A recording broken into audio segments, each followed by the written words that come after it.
Hoje nós temos uma entrevista do governador interino, Dornelles, sobre o que ele vai fazer com o estado do Rio de Janeiro. E ele lá dá uma declaração que é muito importante para avaliarmos uma das nossas grandes críticas também ao governo municipal, que foi a opção por privatizar, além da educação, privatizar, além do transporte público, está privatizado e cada vez mais privatizado, privatizar também a saúde. A escolha de um novo modelo de gestão com organizações sociais está sendo detonada pelo Dornelles. Veja só, o rei da privatização é contra a privatização. Deve ser uma privatização muito ruim mesmo. Para o Dornelles ser contra a privatização da saúde, vai fazer o quê? A proposta inicial: tirar as OS de todas as 30 UPAs da cidade. As UPAs do Estado são geridas por organizações sociais que gastam tanto dinheiro legal, que basta a gente interpretar o que aconteceu há 3 semanas atrás, quando surgiram as denúncias sobre as OS do Estado. Eles suspenderam os contratos, cortaram dos contratos com as UPAs, com as OS, das UPAs, dos hospitais, 30% do orçamento. Qual é o empresário, qual é a empresa que administra uma instituição, que faz um projeto orçamentário e aceita ter um corte de 30% nesse projeto? Das duas coisas, uma: ou é gordura ou é roubo. Não tem outra avaliação. E o Dornelles resolveu cortar agora tudo. Vai cortar em todas as OS de lá. Aquilo que o prefeito do Rio não consegue fazer. Aqui no Rio de Janeiro, de um orçamento de 5 bilhões de reais, quase 2 bilhões são entregues à OS para trabalhar, dar esse serviço de saúde que todos têm conhecimento na cidade. Ou seja, o Rio de Janeiro Estado, o Rio de Janeiro Capital, hoje passam por uma gravíssima crise na segurança pública, na educação, no transporte, na saúde, ou seja, nas políticas públicas que deveriam ser responsabilidade do governo. Eu não estou falando aqui na SEDAI, eu não estou falando aqui na questão do meio ambiente, eu não estou discutindo o Jardim Botânico, eu estou discutindo o transporte coletivo, que é do munícipe e é do cidadão fluminense, eu estou discutindo a educação, que é de todos, eu estou discutindo a segurança pública, que é de todos nós, estou discutindo a saúde. Isto que é a obrigação do governo, de orçamentos fabulosos, exatamente isso que nós não vemos. É preciso que nós possamos entender o que é preciso para uma cidade, o que é preciso para um estado.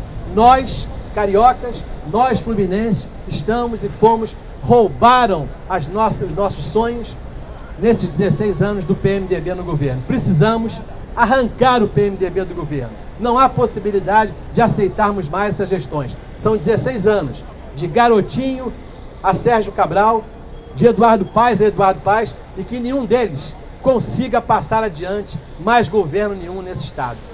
Finalmente, eu queria falar sobre a CPI, que o Léo falou inicialmente, a CPI da Câmara Municipal, que foi aberta para avaliar exatamente essas obras todas que dizem que vão deixar um legado olímpico aqui para o Rio de Janeiro.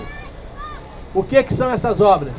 Que obras nós vamos ter aqui nesse momento no Rio de Janeiro? O que nós estamos tendo aqui? Parque Olímpico, as instalações todas feitas, o VLT, a transformação toda do BRT, tudo isso são transformações que aconteceram na cidade. Foi instaurada uma comissão parlamentar de inquérito com o intuito de fiscalizar os gastos e todas as relações que a Operação Lava Jato já mostrou em outros locais e que mostra também em relação ao prefeito Eduardo Paes, que mostra também em relação ao governo, ao ex-governador Sérgio Cabral. A CPI foi montada com muita dificuldade. Entendam o seguinte: quando nos cobram, e é constante as cobranças pelas redes sociais, vocês precisam abrir uma CPI, vocês precisam pedir o impeachment do prefeito. Essas coisas não acontecem pela nossa bela vontade ou pelo nosso bom discurso. Elas precisam de voto. Para abrir uma CPI, nós precisamos, na Câmara Municipal, 17 assinaturas. Quantos vereadores temos de oposição ao prefeito na cidade? Temos 7 vereadores de oposição. Essa bancada do governo, tem muitos vereadores, pela legislação que eles interpretaram, tem a condição de botar dos 5 membros da comissão, ela bota pelo menos 4. Se o autor da comissão, quem fez o pedido da comissão, também for do governo, coloca os 5 da CPI. Que da última terça e quarta-feira, num ato que mostra como é que se trabalha no Legislativo, um vereador que não assinou, que assinou e retirou as assinaturas, resolveu, no meio de uma sessão normal, que discutia outros assuntos que não tinham nada a ver com o CPI, uma sessão ordinária, ele resolveu levantar, pedir uma questão de ordem e se dizer, veja só que bonito, que coisa linda, ele disse que ele se sentia inseguro juridicamente, ou seja, como acontece com uma infecção que aparece de uma hora para outra, como acontece com uma dor de barriga. Ele, no meio da sessão, sentiu insegurança jurídica e resolveu fazer um pedido ao presidente da Casa que colocasse em discussão no plenário entre os vereadores, cuja maioria esmagadora é de vereadores da base do governo, que votasse pela suspensão da CPI até que o judiciário resolvesse também essa polêmica.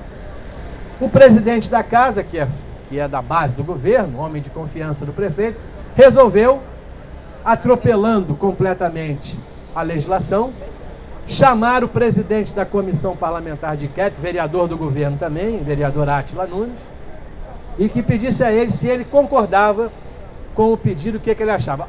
O dia anterior tinha havido uma reunião da Comissão Parlamentar de Inquérito. Ninguém na reunião se sentiu, nenhum parlamentar se sentiu inseguro juridicamente. Estavam todos seguríssimos de fazer o seu trabalho, de impedir a comissão de andar. Mas no dia seguinte aparece segurança. E o presidente da comissão fala a mesma coisa. Estou me sentindo inseguro, eu e meus outros colegas da comissão, estamos todos inseguros e queremos botar em votação. E por 23 votos contra 5, o plenário da Câmara resolveu suspender a CPI num ato absolutamente arbitrário, porque não era possível uma questão de ordem discutida no plenário substituir uma decisão de 17 vereadores de abrir a comissão. Fizemos um requerimento à presidência da Casa e à mesa diretora, pelo PSOL, pedindo que o presidente voltasse atrás e, a partir daí, avisamos a todos que a bancada do PSOL e de outros vereadores de oposição não iriam mais permitir nenhuma discussão. E foi o que aconteceu ontem. Desde o início, lá houve um episódio muito interessante. O vereador Renato Cinco, a cada projeto que era posto em discussão, ele pedia para discutir, todos nós íamos discutir, evidentemente, e ele abria, levou os dois volumes do Capital, de Karl Marx, e começou a ler trechos do Capital para melhorar a cultura dos nossos queridos vereadores em relação ao que estava sendo votado. Para que vocês votem essa discussão, vamos inicialmente ver o que Marx falava sobre esse assunto no seu livro Capital. E aconteceu que assim impedimos qualquer votação hoje. E ontem à noite, por volta das 19 horas, foi feito um pedido à Justiça, feito pelo próprio autor, foi o vereador Gerson, para que a Justiça avaliasse essa medida da Câmara, que era uma ofensa à medida a liminar, porque a comissão só estava funcionando sob força de uma liminar dada por um juiz para que ela funcionasse, não fosse paralisada.